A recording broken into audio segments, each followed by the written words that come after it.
All right, everybody, welcome back to the channel. Today we're going to be covering HOA fees and kind of what to expect when you move to Minnesota. Now, depending on who you talk to, HOAs are one of those topics that people have really strong opinions about. A lot of people do like living in HOA communities, and that's because they really just like living in neighborhoods that are maintained well and that are taken care of. And a lot of people can't stand it because they really don't want to deal with all the extra rules or with all those other restrictions that they might have on their property. So today I really want to break down the pros and cons of living in an HOA community, kind of what to expect, especially, if you plan on living here in Minnesota. So definitely stay till the end. And if you guys have any questions, be sure to go leave it in the comments down below. Now, one of the biggest complaints that people do have living in HOA communities is definitely that monthly cost. Now some communities may only be a small monthly fee, while others can be several $100s per month, especially if the neighborhood has really good amenities like pools, clubhouses, fitness centers, walking trails, snow removal, and lawn care. So it really does depend on where you select. For some homeowners, paying an HOA fee is worth it because they don't have to spend their weekends mowing the lawn, shoveling, or maintaining certain parts of their property.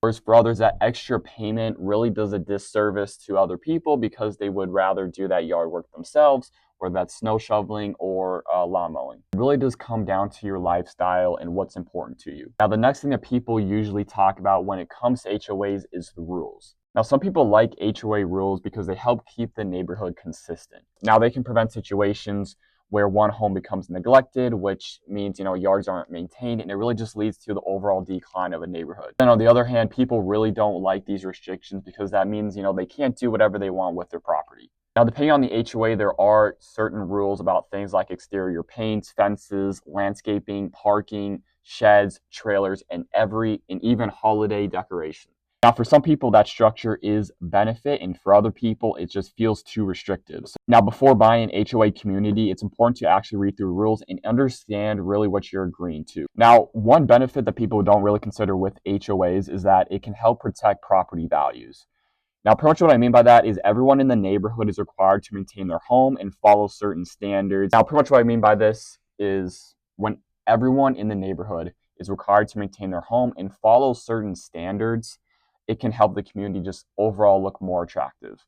A well-maintained neighborhood usually creates better experience for homeowners and can help your home stand out when it does come time to sell. Now, an HOA does not automatically mean your home will increase in value more than HOA property. But again, at the end of the day, it does really come down to the location, schools, condition, and really the overall market and what it's currently doing. But a good HOA can really help the overall quality and appearance of a neighborhood. Some HOA communities take care of the big things like snow removal, lawn care, and just the overall exterior maintenance of a property.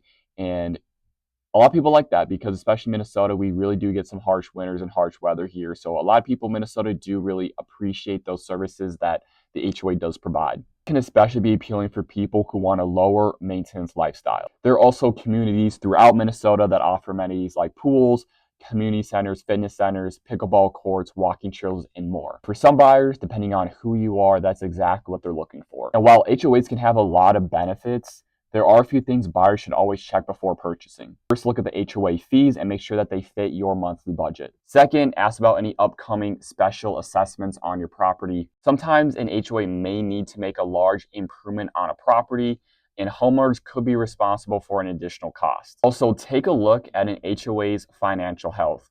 A well-managed HOA with strong reserves is usually a good sign. The goal isn't to avoid HOAs completely. A goal is finding the right community that matches the lifestyle you want to live. If you like living in a neighborhood that stays maintained, you want fewer maintenance responsibilities, and you enjoy the community amenities, an HOA could be a great fit for you. But if you want complete freedom over your property and don't want any additional rules, a non-HOA neighborhood may be a better option. At the end of the day, there is no right or wrong answer. It really comes down to the lifestyle that you want to live. But if you want complete control over your property and don't want any additional rules, you might want to reconsider living.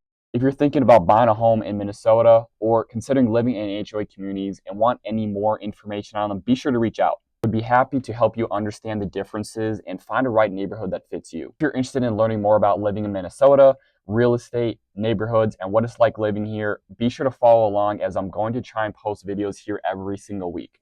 Thanks, guys. I'll see you on the next one.